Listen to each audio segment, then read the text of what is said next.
We are transmitting. All right. Transmitting. Let's give this thing a shot. Zach, man, Jack. what an absolutely stunning day here in beautiful Lexington, Kentucky. Truly. Getting ready for Clouds in the Kentucky sky, against the Vanderbilt Commodores, a rematch, a revenge battle, Zach, after the 25-point shellacking the Cats took down in Nashville almost exactly a month ago on the 27th of January. Wow. Horrible day in Nashville. Hopefully responding with a very, very, very nice day here in Lexington. If the on-court play matches the weather and the atmosphere here today, I think we're setting up for a pretty good day. Yes, big opportunity for Kentucky today. 3 games left on the regular season schedule, all quad ones. You avoided the disaster scenario of losing to South Carolina, so now you kind of put destiny in your own hands in terms of your SEC tournament and NCAA tournament standing or seeding. Are we still alive? Are we still looking good there? We're still good. We're living on a prayer right now. Shout out to Bon Jovi. Right? Bon Jovi? He made that song.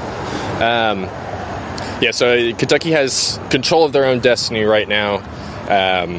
I believe they're tied with 3 other teams at 9 and 6 in the SEC in the 5 spot technically. Vanderbilt is one of those teams as well, so you win this one, that's just an immediate leg up. You don't have to deal with the tiebreaker anymore, or not Vandy having the season series win if it came to that in the SEC tournament standings. So big opportunity all around for Kentucky. They're a 7 seed right now on Joe Lunardi's seed lining, so you win 1 or 2 of these last 3 games, you can either stay there, maybe move up to a 6 seed. Even if they lose all 3, you're probably still looking at 8, 9, 10, whatever, something like that. Dayton, potentially, yes. That'd be fun. Not for the reasons we want it to be fun, but it'd be fun in general. So just a really big game for Kentucky here. They can get themselves back on track, look like the team that won those 8 out of 9 games. Kentucky's beaten a bunch of ranked teams already this season, so why can't they go in and handle number 25 Vanderbilt? Like you said, you got the revenge factor on the brain here.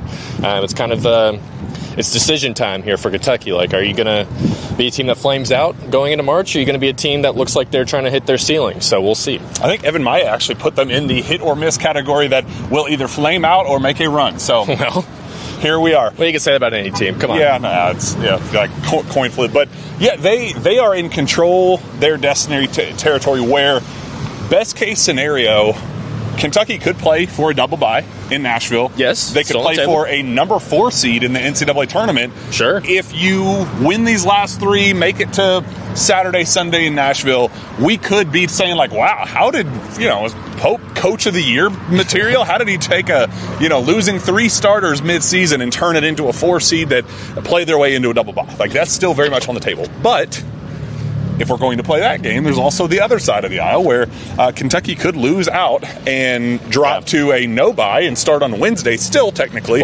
and play their way into Dayton by losing 4 games. So this game is like the ultimate fork in the road, like the ultimate pivot point where this thing could either go really, really, really right or really, really, really wrong. And it's a massive opportunity.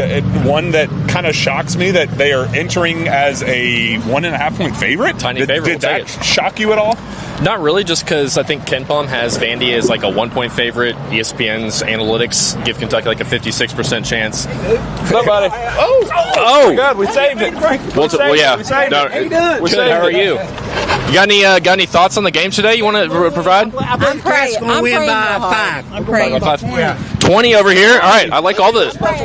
Beat them by 20. I like it. Hey, that would be nice to see you there. That would be the perfect way to respond. Actually, be by smacking them by 25 as well. But do we know for sure if a win today locks up a single bye for Kentucky, or is it just like a 90% chance but it's like situation? A 99% you win and you get a single bye. And honestly, dude, at this point, that's what I'm rooting for. I'm not expecting us to win out. I sure love it, but last 2 games are going to be tough. Just do not make us go down on Tuesday and stay at a freaking Budget Inn or something to like. Just let us start on Thursday and play that point forward. So yeah, I don't think it's a 100% lock, but I think it's as close to it as you could possibly get. Well, then that should be the ultimate goal, is just go out there and steal this win today. So, but it didn't shock me to see the line like that. I think Bark Torvik was the one outlier of all the, and Bark Torvik's been low on Kentucky pretty much all season long. Yeah, he's a hater. Yeah, I think they have. I think his metrics have UK as like a 9-point underdog or to lose by 9 or something like that. So we will ignore that one and go with all the fun ones that had this as a close game. Tyler Tanner and Duke Miles and Tyler Nickel. Really, if you want to throw him into that backcourt group. Averaging almost 50 points a game. Those guys combined. are good. Those guys are very good. Duke Miles did not play in the last game against Kentucky. Did not matter because Tyler Tanner is a potential first-round pick. And Duke Miles, in the last 2 games that he's been back, he's come off the bench, but I think he's got 12 and then maybe 14 or 15 points in his 2 games since then. We're going to risk it here, Steven. For the biscuit. So you got to try and contain those 3 guys. Like that's kind of where it starts. It's similar to Kentucky in the fact that it's Ortega, Denzel, Colin Chandler versus their 3, and that could be a big factor in this game. Turnovers are going to be, like I talked about when Brandon was posting his scouting report on KS4 this morning. The only thing I care about in this game is, can Kentucky not turn the ball over 15 times today? Can they not do that? That would be. We went 13 and 13, 14 and 14, 15 and 15. Yeah, the last 4 games, 55 assists to 53 turnovers. That's terrible. Ugh. You will not win a lot of SEC basketball games with a 1-to-1 assist to turnover ratio. If they had 15 down there in Nashville last time, I think that's where it starts and ends with this team for Kentucky right now. Is if you just keep control the ball, hold on to the ball against a Vanderbilt team that's pretty good at forcing turnovers, they kind of like to get out and transition to a little bit. So if you can win the turnover or if you can get, rack up 15 assists to 8 turnovers, something like that, I think Kentucky would have a great chance to win. You're going to limit Vanderbilt's fast break opportunities.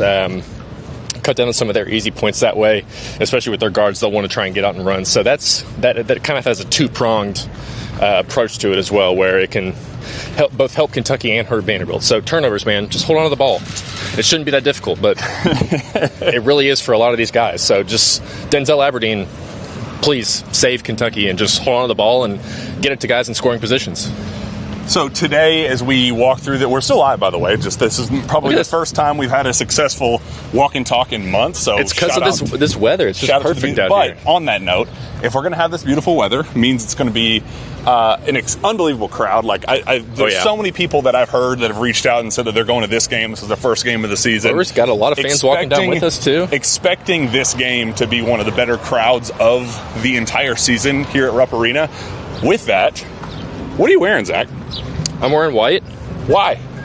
Because you were specifically, explicitly told that you are in the blue section in 235, and you just disobeyed all orders and are wearing white. Well, I would love for someone to take a picture of the entire media section, and let's see how many people are actually wearing. There's going to be plaid and just a bunch of random nonsense. But hey, I'm doing my part. Jack's doing his part. I've got my Bookers though. I've got my Bookers on. There we go. You as well. Same. You've got the denims on, so we're but on that note, flavor if you are watching this and haven't started making your way to Rupp Arena, wear the right color. It's the arena is split in half, blue on the right side, white on the left. Do you think it will be a successful blue-white out? I think it will be good enough for me to be like, it looks nice.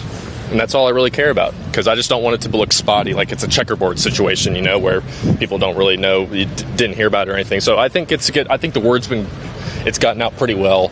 Everyone wears blue and white anyways when they're walking in, so I'm trying to see if everyone is like grouped together, and they're like, we see we got a group here, all white. Well, there's one black shirt, so I don't know. We'll see. But how much will the crowd advantage play to Kentucky the way? That's probably why they're favored. We talked about it before, but that Vanderbilt game was supposed to work in our favor with the ice storm. I thought it was going to take out, the power was weird, and it's a Tuesday night 9 p.m. game. I thought that it would lead to a worse version of the crowd, but it kind of just brought out the crazies, and it led to an unbelievable home atmosphere. So I'm hoping we get the complimentary version of that here with BBN showing out. This has to be one of the better crowds. I expect it to be, but it needs to be. This has to be one of the better versions of BBN that shows up and kind of wills Kentucky across the finish line. It definitely will be. I'm not worried about the crowd being into this one, having their blue and their whites figured out. Well, we always I'm feeling very good about it. Zach is... How are you feeling? I'm getting there. Yeah. No, I'm going to pick Kentucky, obviously. I always talk it into existence by the time we get to the end of the walk. Zach can be pessimistic, and then by the end, he's optimistic. Yeah, I like to try and talk it. We're talking through it here, I'm an open-minded guy. I can keep my mind open. But are there any keys to the game you're looking for with this one other than my little turnover rant? Well, Ortega is coming off one of his worst games as a Wildcat, and they still found a way to pull that one off in Columbia. Which is no small note. Yeah, 8 points on 3 of 13 shooting. Just, the energy just wasn't where it needed to be. But I did love that we kind of saw, Denzel being what we needed him to be, Colin hitting big shots, and, other people kind of falling into place. Front court players showed up. You had Mo and Yelovich had some big moments as well in that game. BG as well. I want to see more of that. I know what Ortega can bring to the table. I know Ortega was the only guy that showed up down in Nashville in the first time crowd, around. my goodness. Dude, this is unbelievable. Whoa. Holy moly. We are a little bit earlier than we normally are, so we don't get to see the people actually funneling in, but whoa. Yeah, big crowd right here. Where do you want to set up shop? Right over here? Look at this. There we go. Go Cats, indeed. Look at all of this blue and white. Yeah, I like this. This crowd's going to be fun. Wow. Oh, yeah. Is that the Moreno family over there, I think? Moreno and the Noah family? And the Noah family? Yeah, we got some the player families are hanging out around town. It's a beautiful day. I can't stress enough. 65 degrees, perfectly sunny out here. But going back to the point we were making, I want this to be anybody but Owe. He did his job down in Nashville. Nobody else stepped up. I think Owe and Aberdeen were the only two players that had multiple baskets down in Nashville. Nobody else scored more than one single bucket. That's a depressing stat. It is. It was horrible. 55 points. You can only spread I imagine that's a season low still. You can only spread it so many ways. So this needs to be, I know what Owe can do. Aberdeen has continued to be just an unbelievable, consistent steady threat. Hand, yeah. Somebody else needs to step up. I hope it's a front court player, because I think the size... Vandy's got big guys. They don't have tall guys. Like Washington is 6'10". He's the tallest guy. Everyone else is 6'7". I know, 6'7", 6'8". So Kentucky should be able to. I think this could be another good game for Mo to try and just use his size. Ramadan Mo, let's see him show up. I thought he was awesome in that South Carolina game when he was able to get his moments in the second half. So let's see if him and Yelovich can get in a little bit of a groove again. I've been kind of waiting for the Yelovich breakout. I feel like he was close. He almost had it in that South Carolina game before Pope went with Mo in the second half. If he hits 2 of those threes, we're talking about that as the Yelovich game. Well, hey, he was still good generally. Yeah.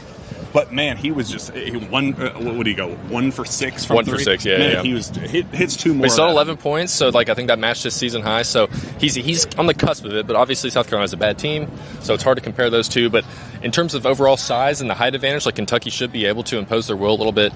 Even when in that game in Nashville, I think Malachi still had 11 rebounds or something like that. So he should be able to have a good game as long as they can just stay out of foul trouble. I think that's quietly, sometimes we've run into some issues with Malachi, and even Mo a little bit can get into some foul trouble. So stay out of foul issues will be a big thing. But boy, it'd be nice if Trent Noah could hit a 3 tonight. Come talk to us. Come on. I said no. How are we feeling? He's feeling good. He seems nervous a little bit, I'll be honest. But yes, let's see if we can get a Trent Noah 3 to fall. I think that'd be good for the general vibe of the team. Would love that to see. Real optimism from our Pope that was. He was like, shooting is the least of my issues with Trent, as long as he's out there battling defensively, as long as he's out there, getting rebounds. I mean, in his very few minutes, he pulled 6 rebounds. 6 rebounds and 5 rebounds in 6 minutes. Yeah, so he's finding ways to contribute that I think is going to be continue to give him opportunities. But man, if he goes out there and hits 2-3 threes, how can that flip a game? I mean, we saw his 1 3 and a couple tough rebounds, how that flipped a game in Arkansas. Yeah. Imagine if we can actually get a real Trent Noah game. No, it would be, like I said, it would be more, not only for him, but I think the general vibe of the team. Everyone wants him to make one, I'm sure. He hasn't hit one since January 31st when he shushed the crowd at Arkansas. So it'd be nice to see him any of these guys. If anyone shows up besides the 3 backcourt players, I feel like we're pretty I'm sorry, I've got people all in my ear here. I'm trying to absorb the information at the same time. A whole bunch that I'm not trying to hear. Yeah, sure. Malachi, though. Yes. Let's see him. I feel confident in Malachi. Let me get myself back on track here. I feel confident in Malachi stepping up and having a good game. And I feel confident in the three guards being able to step up and contribute to a level that can put Kentucky in position to win. It's can you get some of those games like you saw at South Carolina from Mo or Yelovich or even Brandon Garrison, who I thought was good enough in his limited playing time as well. So can any of those other guys step up? I do think this is a good game for Mo. I'd love to see him really establish himself in this one, get him another 20, 25 minutes in this one and see if he can go out there and really put his impact on the game. Because when Mo is scoring points, Kentucky's generally playing well. So that's I think that'll be a big factor in this one. And I'm not anticipating like a big game from Jasper in this one just because of how good those Vanderbilt guards are on both ends of the floor. I just think it's going to be tough for someone like him to really find his groove. But I would love to be proven wrong by that.